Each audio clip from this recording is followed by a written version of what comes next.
Hello বন্ধুরা, সাম্প্রতিককালে একটা কথা খুব শোনা যাচ্ছে যে আমরা গাড়িতে যে তেল ভরি সেই পেট্রোলের সাথে নাকি ইথানল মেশানো হচ্ছে।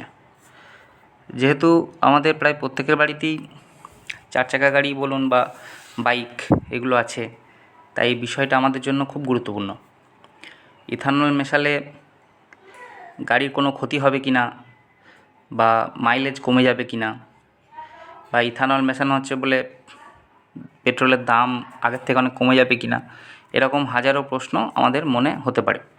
তাহলে আসুন বিষয়টা একটু বিশদে জেনে নিই। কিছুদিন ধরে একটা সংস্থার কথা নিয়ে অনেক বেশি আলোচনা হচ্ছে। সংস্থাটার নাম Sean agro industries and infrastructure limited. ১৯৮৫ সালে শুরু হওয়া এই সংস্থা কী করত? রান্নার মশলা থেকে খাবার তেল বিক্রি করত। কিন্তু ২০২৩-২৪ সাল থেকে হঠাৎ করে এই সংস্থা ইথানল বানানোর কাজে লেগে পড়ে। সেই ইথানল যেটা এই মুহূর্তে পেট্রোলের সাথে মেশানো হচ্ছে। ইথানল জিনিসটা কি?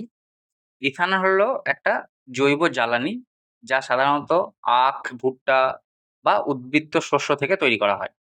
১৯৭০-৮০ দশকে ব্রাজিল এবং আমেরিকাতে পেট্রোলের সাথে ইথানলের চল প্রথম শুরু হয়। এটা করার কারণ কি?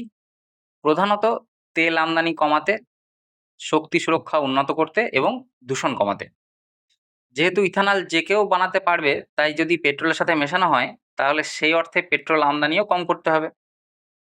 এর জন্য গাড়ির ইঞ্জিন আস্তে আস্তে বদলাতে শুরু করে।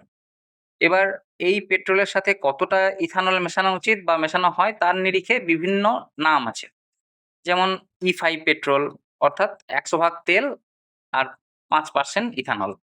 E10 petrol, E20, E30, E85 এরকম। আমাদের দেশে এই ইথানল মেশানোর উদ্যোগ নেওয়া হয় ২০০৩ সালে। ২০১৩-১৪ সাল অবধি E5 অর্থাৎ 5% ইথানল মেশানো হতো, তার বেশি নয়। কারণ বর্তমানে আমাদের দেশে যেসব গাড়ি আছে, সেই সব গাড়ির ইঞ্জিন E10 অবধি সামলে নিতে পারবে। তার বেশি হলে পারবে না, নতুন গাড়ি কিনতে হবে। কিন্তু এই ইথানল মেশানো পেট্রোল E5 থেকে E10 হয় ২০২২-২৩ সালে। আর E10 থেকে E20 করে দেওয়া হচ্ছে ২০২৫ থেকে ২৬ সাল এর মধ্যে। ফলে প্রশ্ন উঠছে যে ইথানল মেশানো পেট্রোল যখন দূষণ নিয়ন্ত্রণ করতে সাহায্য করবে, তাহলে এতে ক্ষতি কিসের? ইথানল বেশি পরিমাণে মেশানো হলে সাধারণ পেট্রোল ইঞ্জিনের জন্য তা ক্ষতিকর হতে পারে। কিরকম? কারণ হচ্ছে ইথানলের যে হাইগ্রোস্কোপিক যে স্বভাব আছে, অর্থাৎ এটা সহজেই বাতাস থেকে জল শোষণ করে নেয়। ফলে জ্বালানিতে ফেজ সেপারেশন বা স্তর বিভাজন ঘটে যায়। একদিকে জল আর একদিকে ইথানল মিশ্রণ এর নিচে বসে যায় আর উপরে পেট্রোলটা ভেসে থাকে।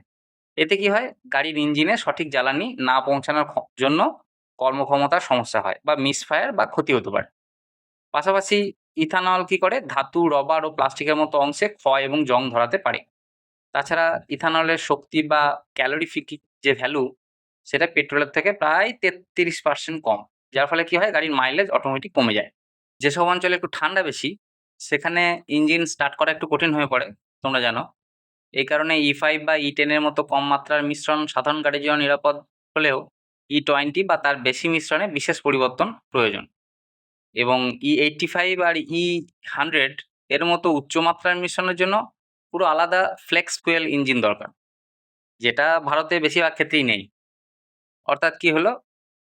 আমাদের পেট্রোল চালিত যে গাড়ি, সেগুলো এই নতুন সিস্টেম আসার জন্য কি হবে? বেশিরভাগ ক্ষেত্রেই হয়তো বদলাতে হতে পারে। আরেকটা জিনিস যেটা লক্ষণীয়, যে পেট্রোলের সঙ্গে যখন ইথানল মেশানো হচ্ছে, ইথানল তো অত দামি নয়। তো সেক্ষেত্রে পেট্রোলের দাম তো কিছুটা কম হওয়া উচিত। কিন্তু বাস্তবে সেটাও হচ্ছে না।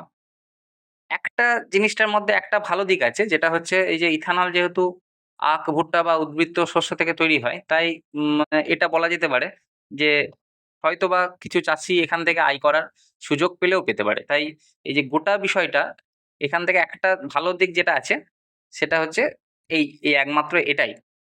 আর বাকি হয়তো ভবিষ্যতে সরকার থেকে হয়তো বলতে পারে যে এর জন্য ইঞ্জিন, হয়তো নতুন ইঞ্জিন আসবে বা পুরোনো গাড়িগুলো হয়তো কিছুদিন পরে বদলাতেও হতে পারে। এখন যেটা হবে সরকার থেকে আবার পরে জানিয়ে দেওয়া হবে। কিন্তু আপাত দৃষ্টিতে যেটা মনে হচ্ছে যে গাড়ির জন্য 20% ইথানল অবধি হয়তো ঠিক আছে, তার বেশি যদি ইথানল মেশানো পেট্রোল আমরা ব্যবহার করি সেক্ষেত্রে গাড়ির ক্ষতি হওয়ার একটা সম্ভাবনা থেকেই যাচ্ছে।